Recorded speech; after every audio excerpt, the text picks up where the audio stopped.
It's been 135 years since Mark Twain's Adventures of Huckleberry Finn was published. Now there's a new twist on that old tale.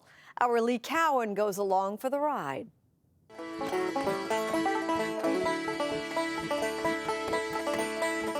The mighty Mississippi has spawned many a mighty tale, but few as famous as the adventures of Huckleberry Finn. Here, Jim, I'll take my turn at steering now. Over the years, Huck's been played on the big screen by everyone from Mickey Rooney Told you shouldn't have smoked that pipe. to Elijah Wood. Carol could be anywhere. Although it's now required reading in most schools, when Mark Twain first published it in 1884, some didn't consider Huck Finn's discussion of slavery and racism such a charming tale.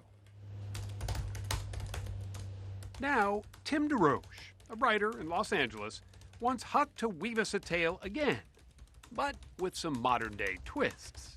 I wanted to do it in a way that honored the original, but that still added something new and that would be fun. In Twain's version, Huck was fleeing his abusive, alcoholic father, and along the way, hooks up with a slave named Jim, also on the run.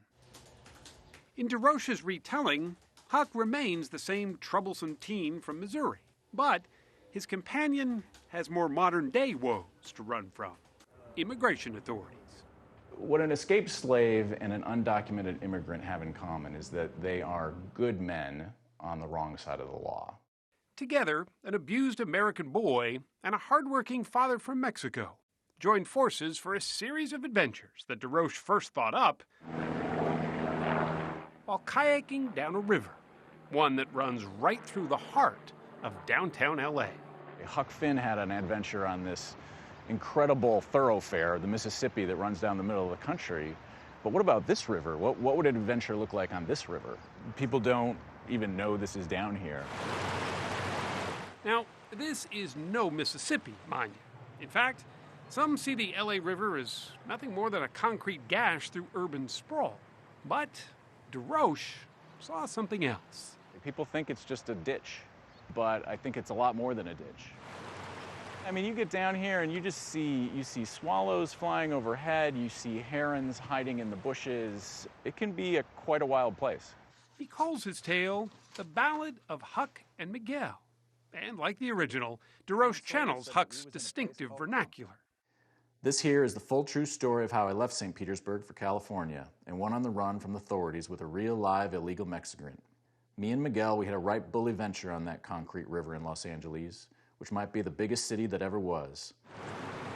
Huck and his raft make plenty of stops along the L.A. River, including one that lands him smack in the middle of a Hollywood reality show.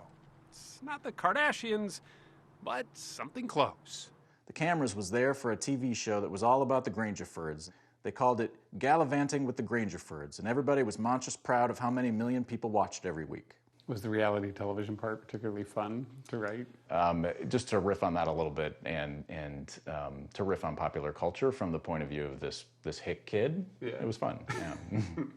I love what you did with the sky there. Oh, yeah. To help bring Miguel alive, DeRoche turned to an L.A. native, Daniel Gonzalez. Miguel was kind of a composite of many people in my life. My uncles, my grandfather, a lot of different people. Gonzalez's family came here undocumented. His girlfriend is currently an immigration lawyer. Gonzalez himself is an artist. His illustrations for the book depict a love of place, the city that raised him, and the river that was his backyard. It was an easy leap between Tim's writing and then creating these images. Because you know the river so well, where ideas just pop into your head right away? Yeah, I just had to tap into that sense of wonderment that I had as a kid, you know. His art is old school. It's called linocut.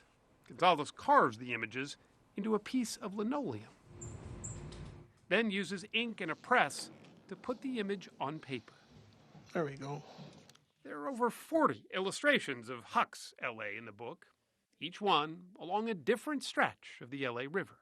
There's many worlds that live right next to each other, and that crossing the street or crossing that bridge or going into a different space can just completely transform your perception of the city.